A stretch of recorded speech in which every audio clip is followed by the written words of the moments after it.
Salimalikin itu diperumpamakan seperti raja lalu kang iku tetap terduwe raja kadung utawi hamba wabana mongko bangun daron ing omah wa bahaja ya lan memaisi menghias abdan wa khasana dan memperbagus wa tawalla borosana wa kammala mustahayati fiha fi ghairi mautini ya fi ghairi mautini alladhi fihi al-abidu. Misal abdin perumpamaan hamba yang dekat dengan Allah. Itu contohnya abdun fabana darun, itu raja yang membangun rumah yang dibagus atau diperindah dengan konstruksi yang kokoh, dibangun dengan konstruksi yang kokoh. Terus watawala borosana wakamala dengan konstruksi yang kokoh. Nah, rumah itu juga dilengkapi berbagai hal yang menarik. Dan mengundang selera. Perumpamaan hamba yang bersama Allah itu seperti seorang raja yang memiliki budak. Nah, raja tadi membangun rumah berbagai hal yang menarik yang akan mengundang selera. Maka rumah itu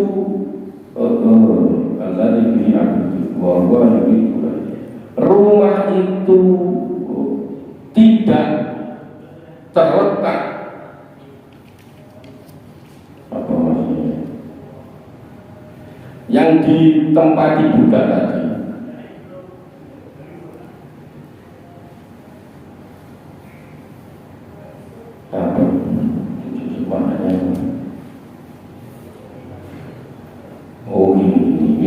Jadi ada raja membangun rumah yang bagus, diperindah, dipercantik dengan konstruksi rumah yang kokoh. Dan rumah itu dilengkapi berbagai hal yang menarik, yang mengundang. Rumah itu tidak terletak yang ditinggali budak, bukan rumah yang ditinggali. Karena apa? Budak-budaknya tadi akan memindahkan budak ke rumah baru. Jadi hakikatnya kita hidup di dunia itu begini Pak, sampean itu sudah dijanjikan Allah surga, dijanjikan surga.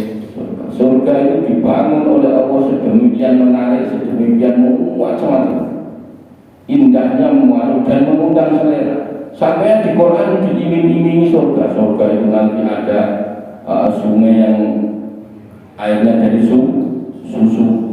Surga itu macam-macam. Itu kan Allah sedang membangun konstruksi bangunan, konstruksi kemewahan, konstruksi keinginan yang mengundang selera kita. Kalau kita sampai mau secanggih apapun konstruksi di dunia ini, ada masa, ada kadaluarsanya. Sampai mau bikin kolam renang di dalam apa itu, ada masa kadaluarsanya. Kalau di surga tidak ada. Nah, tujuan Allah itu akan memindahkan kita nanti ke sana. Jadi sudah diproyeksi, sudah pokoknya ini hamba-hambaku ini itu nanti akan saya pindah ke sana. Nah, itu maksudnya begitu. Nah, pertanyaannya, sampeyan dari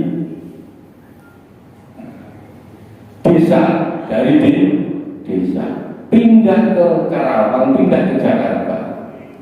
Itu tujuannya adalah di antara syaratnya Anda ingin membangun rumah yang ada di rumah sampean. Ya benar. Sampean lu pindah ke Jakarta kerja dan itu tujuannya apa? Di antara salah satunya adalah ingin mempercantik rumah tempat tinggal Anda. Ya benar. Sampean itu sudah dijanjikan nanti.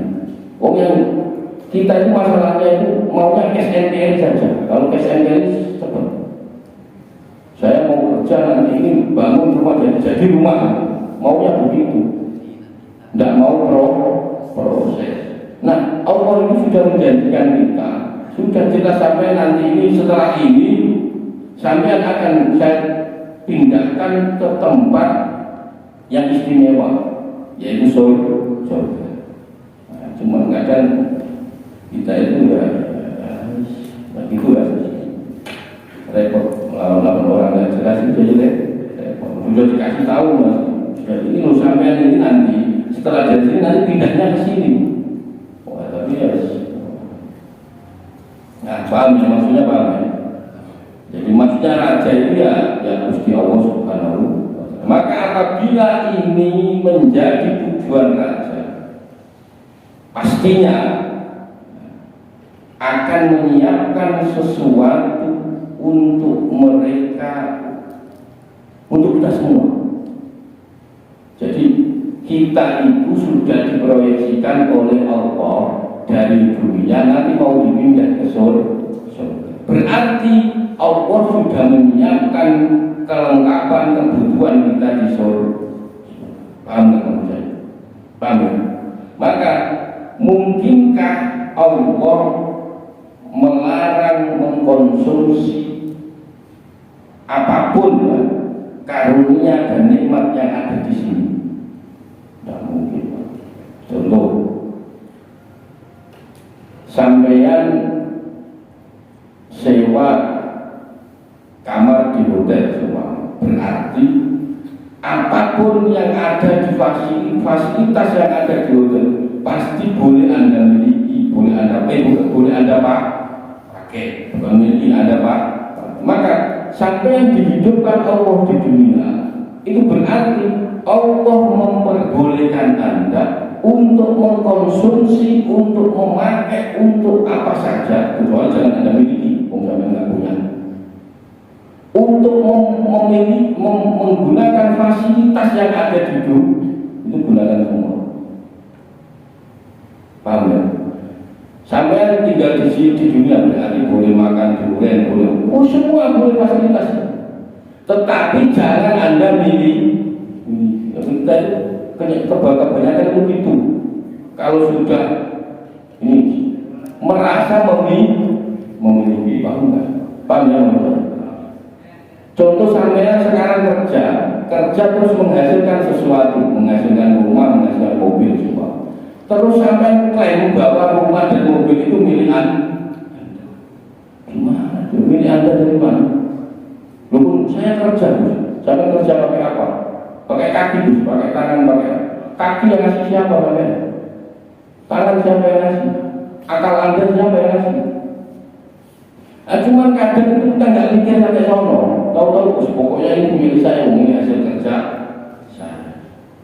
Maka logika tertinggi itu ikhlas. Nah sekarang itu orang dianggap ikhlas itu tidak punya logika. Orang logika tertinggi itu ikhlas. Ya contohnya tadi, Anda kerja dari rumah ke perusahaan, rumah kemana-mana. Nah setelah Anda menghasilkan sesuatu, Anda memberikan sesuatu, terus itu menjadi Anda merasa itu milik Anda. Nah, ini rumah saya, hasil kerja saya, ini mobil saya, hasil kerja. Tetapi kalau Anda dibalik, sampai bisa jalan dari rumah ke pabrik, dari rumah, itu kaki siapa? Yang ngasih kaki siapa? Yang ngasih tangan siapa? Yang ngasih akal siapa? Anda untuk berpikir. Maka hakikat tertinggi itu maksudnya begitu. Maka kita itu sebenarnya sudah dipindah, mau dipindah dari dunia ke akhirat. Berarti fasilitas yang ada di dunia ini silakan Anda pakai, tapi Anda jangan milih. Silakan. Sampai boleh kaya, enggak boleh. Kita diwajibkan kaya, jangan kaya, apalagi tidak diwajibkan. Ayo contoh semua sampean.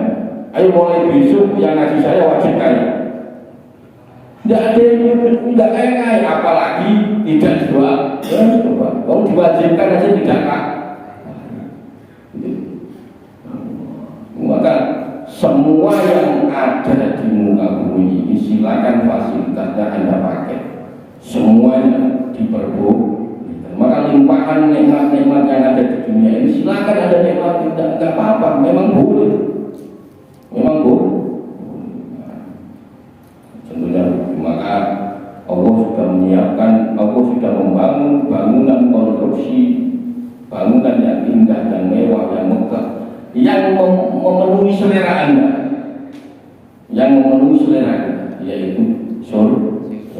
Sudah disiapkan semua. Nah, maka perjalanan kita menuju ke rumah ini itu pasti Anda disiapkan semua. Tinggal Anda pakai, makan, minum, semuanya pasti ada. Boleh menikmati. Semuanya Anda boleh. Tetapi jangan sekali-sekali merasa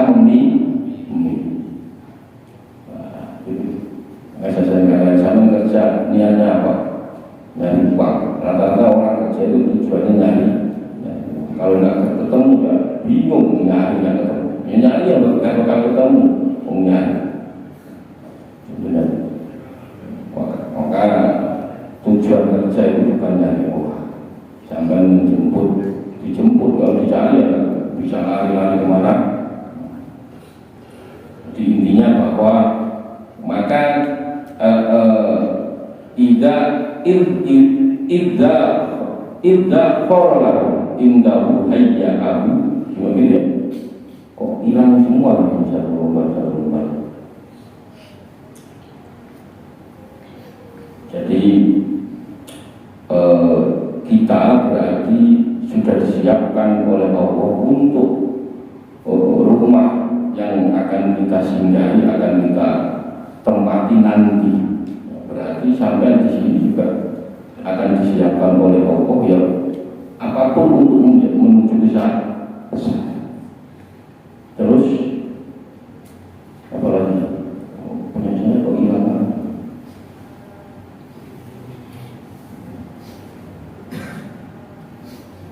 Terus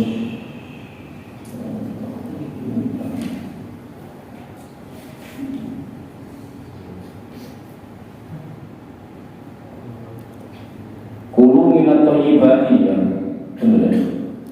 Kulu minat thayyibati wa alamu sholihan. Qala ta'ala ya ayyuhalladzina amanu kulu minat thayyibati ma razaqnakum. Maka sampean makanlah semuanya minat thayyibati dari yang bagus, wa'malu dan beramal soleh. Sampean boleh makan apa saja yang baik di atas muka bumi ini. Sampean boleh makan apa saja yang baik di atas bumi. Terus ya ayyuhalladzina amanu kulu minat thayyibati ma razaqnakum. Sampean berarti sampean orang-orang yang beriman aman untuk makan semua yang baik-baik. Saya ulangi, makan semua yang baik. Marosakna, apa yang sudah rezeki yang sudah diberikan. Sudah maka boleh kita kaya itu boleh. Bahkan setengah wajib. Karena kalau sampai tidak kaya, isinya ngeluh terus. Tetapi sampai kalau diwajibkan kaya, ya faktanya sampai sekarang tidak. Kalau berarti sesuatu yang wajib yang tidak Anda lakukan dosa apa? Dosa. Untungnya kamu nggak mewajibkan kaya. Loh, kalau kamu mewajibkan kaya, kita dosa semua nggak kaya-kaya sampai sekarang. Ya benar. Nah, maka Allah cuma mewajibkan Anda berusaha dan berikhtiar. Itu wajibnya. Allah tidak pernah mewajibkan kaya, tidak pernah mewajibkan sukses, tidak pernah. Tetapi Allah hanya mewajibkan Anda berproses ikhtiar usaha. Maka semua sesuatu Allah itu menganugerahkan sesuatu yang kekal untuk kita. Saya ulang lagi, sesuatu yang kekal untuk kita. Ya,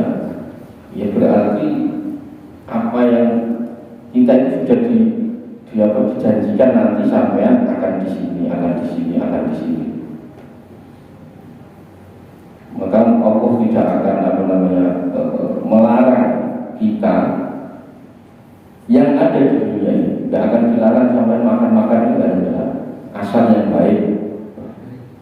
Nah, hanya saja Allah itu melarang kita memakan apapun yang bukan bagian dari kita, karena itu bukan hak kita, bukan milik kita. Semua sampai mau makan makanya boleh, asal itu hak sampai, itu hak sampean, itu boleh. Sampai mau makan apapun boleh, yang penting itu sudah menjadi hak kita. Terus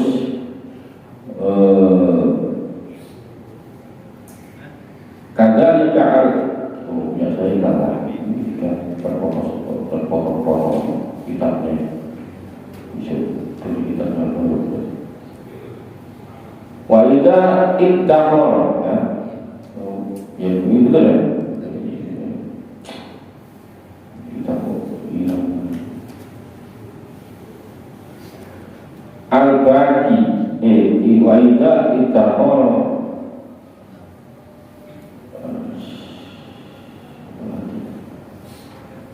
kitab satu dengan kitab lainnya tidak sama.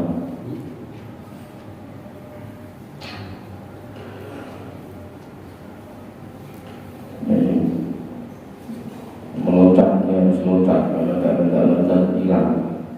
Kalau di sini langsung di kitab ini langsung wamisal mahmus. Di sana ada mahmum ya, wamisal mahmum. Ada nggak di sana?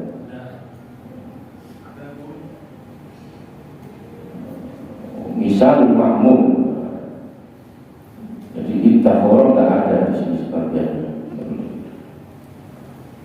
Misal makmum, bisa tak ulang lagi, tidak ada misalnya. Misal makmum, bi amri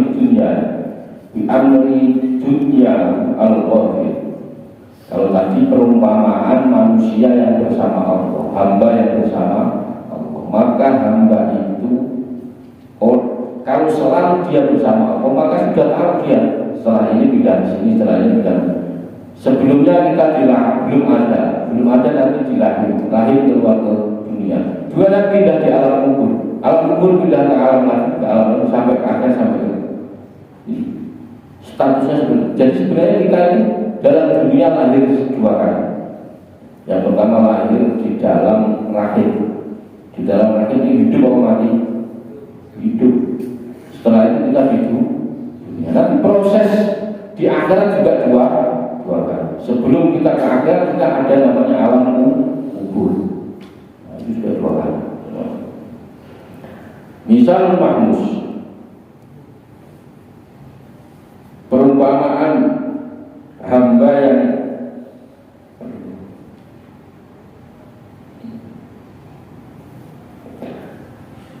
mahmum itu hamba yang susah, dibikin susah, diambil dunia al-ghafir. Jadi perumpamaan hamba yang dibikin susah atau perhatiannya, condongnya itu hanya dengan urusan dunia. Al-ghafir dia hanya urusan dunia, dia lupa anit tazawwudi, saking ngalah sanggup. Dia lupa mempersiapkan bekal, liukhrohu maring akhirat, atau untuk akhiratnya, karena akhirat.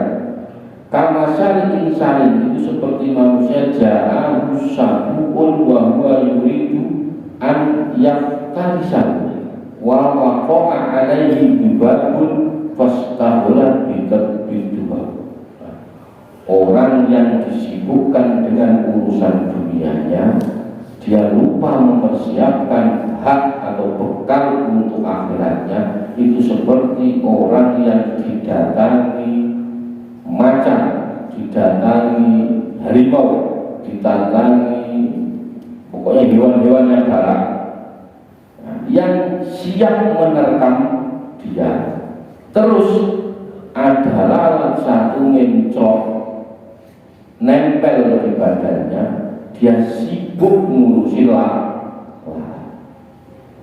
Padahal di depannya sudah ada hewan yang siap menerkam. Paham nggak ini maksudnya? Kita itu sering diurusi dengan sesuatu yang remeh. Padahal yang urgent itu sampai harus lari dari hari mau. Tetapi sampai malah ngurusin lalat satu yang mencok di badan, sampai malah ngurusin itu. Padahal di depan sampai ada hari. Kita itu sering seperti ini, sibuk dengan yang remeh-remeh. Padahal yang penting ini kalau sampai nggak melakukan, nggak selamat untuk depannya hari. Terus misal makhluk kami senisal jauh jauh terus wajah ini ada tafarruzi ya.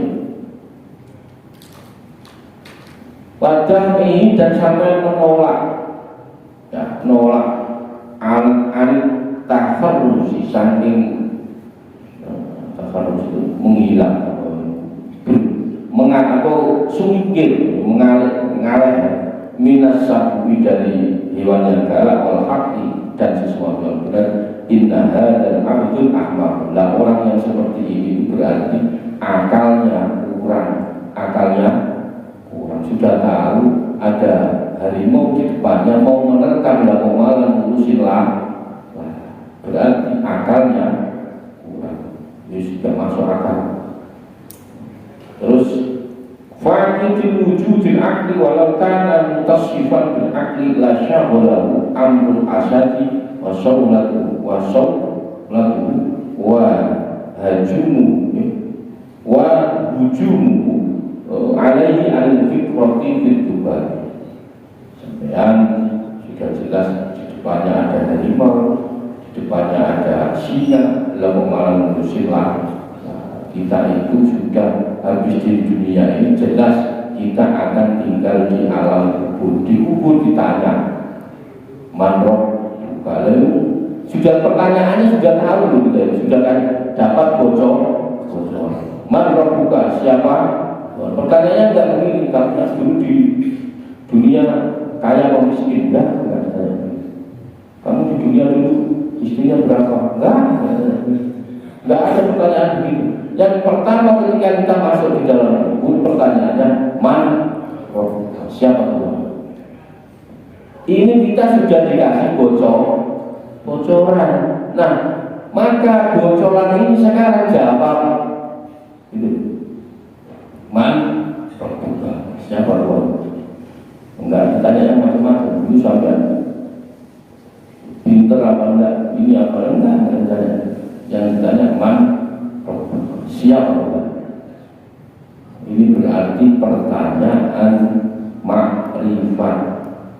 Bukan ditanya dulu sholat rajin apa enggak, suruh kamu sedekah terus apa enggak. Pertanyaannya enggak itu. Ketika Anda masuk alam kubur, yang pertama ditanya adalah siapa Tuhan? Nah, kita sudah kenal apa dulu? Itu sih pertanyaannya.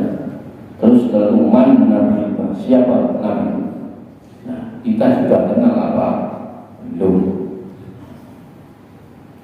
Jadi pertanyaan nanti di kuburan itu enggak pertanyaan yang daging-daging yang sulit-sulit. Nah, sederhana. Siapa Tuhan? Allah. Ya sudah, Allah itu bagaimana? Allah wujud, kita bakal pola fakir itu semua ini tahu, berarti harus tahu. Contohnya, maka orang yang berpikir bahwa lalat ini lebih penting dibanding melari dari singa dan harimau, termasuk dia orang yang kumpruk, yang akalnya dia lebih sibuk ngurusin lalat, padahal ada macan siap dia malah ada pikir juga, dia malah berpikir lalat, dia malah ngurusin lalat yang nempel di badan. wamisan mutakhir. Pembiaran kita lagi. Kadzalika al-muhimu bi amri dunya wa al-tazawwuji al-akhirah. Jadi inilah contoh orang yang muhim, orang yang muhim, yang disulitkan, apa namanya, yang dibikin susah oleh Allah. Jadi kita itu gampang. Kalau sampai pengen lihat saya ini dibikin susah Allah apa dibikin bahagia Allah, itu gampang. Sederhananya tidak ada contohnya. Kalau sampai lebih sering ngurusin sesuatu yang remeh-temeh, berarti sampai dibikin susah oleh Allah di dunia. Kadzalika al-muhimu bi amri dunya an tazawwudil akhirah. Sampean akan dibikin sibuk, akan dibikin susah urusan dunia dibanding antazawwudil akhirah, dibanding Anda menambah sangu atau bekal urusan dalam ada dari ala wujudil khumki. Itu bukti sampean itu khumku, tidak normal atau stres.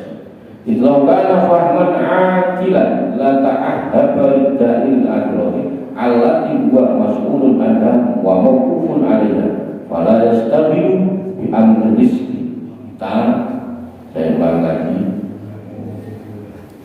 kita sering dibikin sumpah, sampai sering dibikin, sampai sumpah itu lebih banyak mikir akhirat atau mikir dunia. Nah, berarti sampai stres itu gampang lah, itu aja. Loh, Gus, orang nggak boleh mikir dunia. Boleh, siapa yang bilang nggak boleh? Siapa yang bilang nggak boleh itu siapa? Boleh. Mikir dunia itu boleh, bukan nggak boleh. Tetapi jangan sering sampai pikir yang begitu saja, nggak dipikir yang begitu saja. Lalu nggak ada bedanya. Ngapain dipikir? Ngapain dipikir? Maka kadang gimana cara mengatasi sesuatu masalah yang kita tidak tahu. Caranya gimana? Nggak usah dipikir. Wong tidak tahu kok dipikir. Nah, terus kalau sesuatu yang sudah tahu, yang nggak usah dipikir, wong sudah tahu kok dipikir. Dipikir sama-sama kan.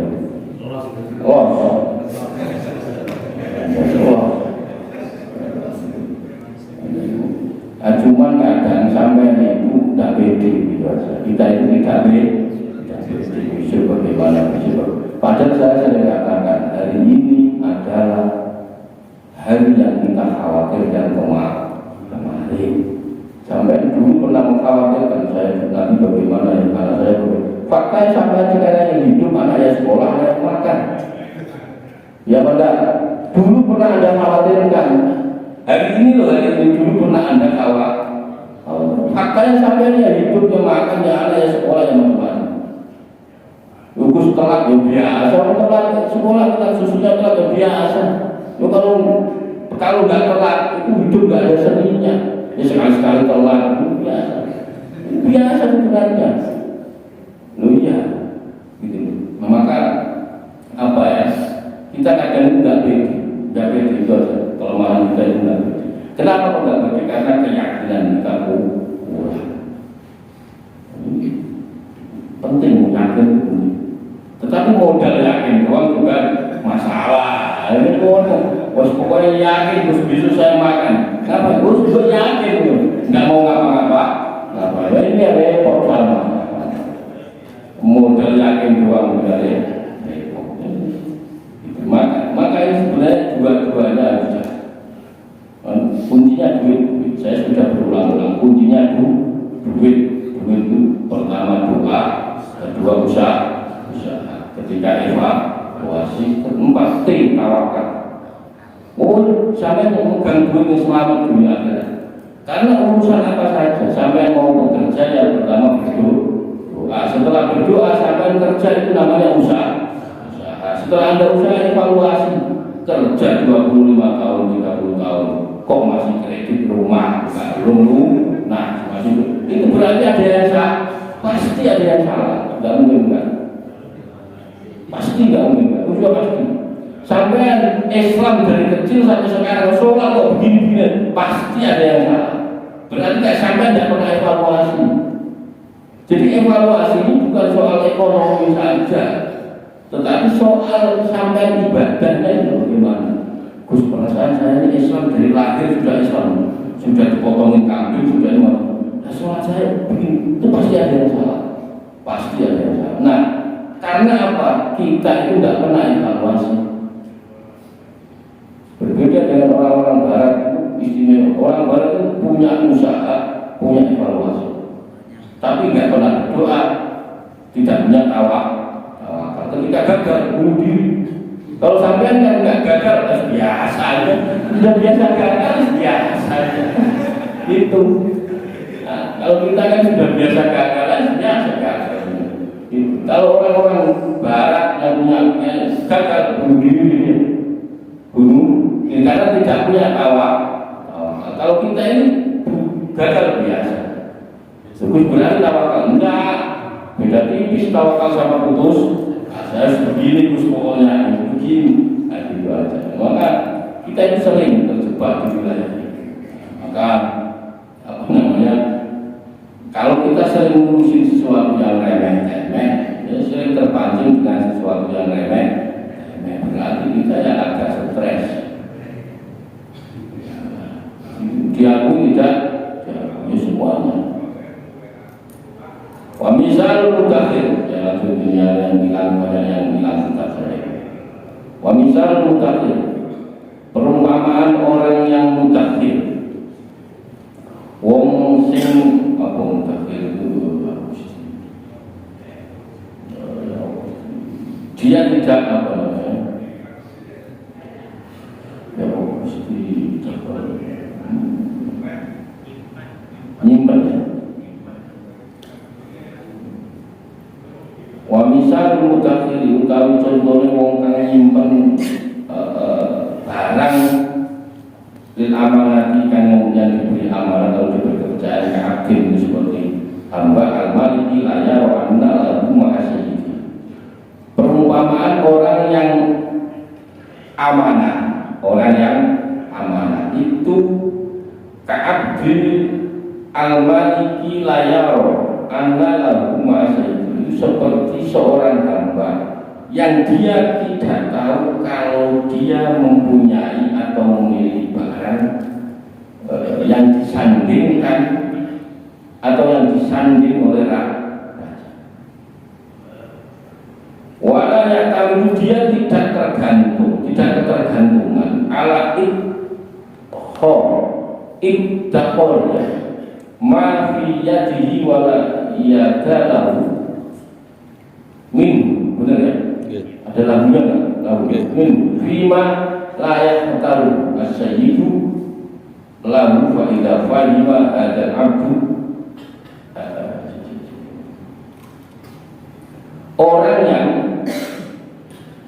Orang yang amanah itu perumpamaannya seperti seorang hamba yang dia tidak tahu kalau dia mempunyai atau memiliki barang yang diberikan atau disanding raja, dan dia tidak ketergantungan untuk menyimpan apa saja dan tidak mempunyai keluasan apa saja yang raja berikan atau yang raja beri, dia beri pilihan-pilihan kepadanya. Contohnya kayak tadi, bahwa kita itu mestinya melakukan sesuatu amal itu ikhlas. Anda punya uang terus dipindah ke orang lain itu mestinya ikhlas, karena awal mula uang sampean itu ya bukan duit sampean. Maka perumpamaan orang yang amanah itu, dia itu punya sesuatu barang, tetapi dia tidak merasa mempunyai, tidak merasa memiliki barang tersebut. Dia tidak tergantung, tidak ketergantungan atas barang tersebut. Dia juga tidak ingin menyimpan apa saja yang dia punya, nggak ingin disimpan. Maka itu perumpamaan orang yang amanah. Jadi ketika budak kita itu paham menyimpan sesuatu itu dikehendaki rajanya, maka dia insyaku murad syai'in, maka dia baru melakukannya, tetapi bukan karena dirinya ingin menyimpan. Contoh begini Pak, kita semua ini diwajibkan bayar zakat. Berarti sampai tidak akan bisa bayar zakat kalau tidak kaya. Kalau tidak, berarti kalau ada orang tidak kaya, berarti Islamnya belum tuntas. Kalau Islam itu kan sholat, puasa, zakat, haji. Lalu ada orang tidak bayar zakat, tidak bayar, Islamnya tidak tuntas. Berarti mestinya kita ini kaya setengah wajib. Kalau kita tidak kaya, tidak bisa melakukan zakat, tidak bisa melakukan haji. Akhirnya kita dipaksa kaya, nggak kaya, saya sudah begini aja. Disuruh kaya nggak mau. Nah, maka ketika kita melakukan Anda menyimpan data, itu boleh Anda lakukan. Tujuannya karena ini perintah raja. Anda boleh menyimpan duit, menabung untuk seumpama untuk haji, boleh. Karena tahu perintah itu diperintah oleh Allah, boleh Anda menyimpan. Nah, tetapi ketika itu tidak diperintah, maka hamba tadi tidak akan menyimpan uang. Paham ya Ustaz? Maka Anda boleh menyimpan sesuatu asal sampai tahu itu perintah. Itu perintah. Saya mau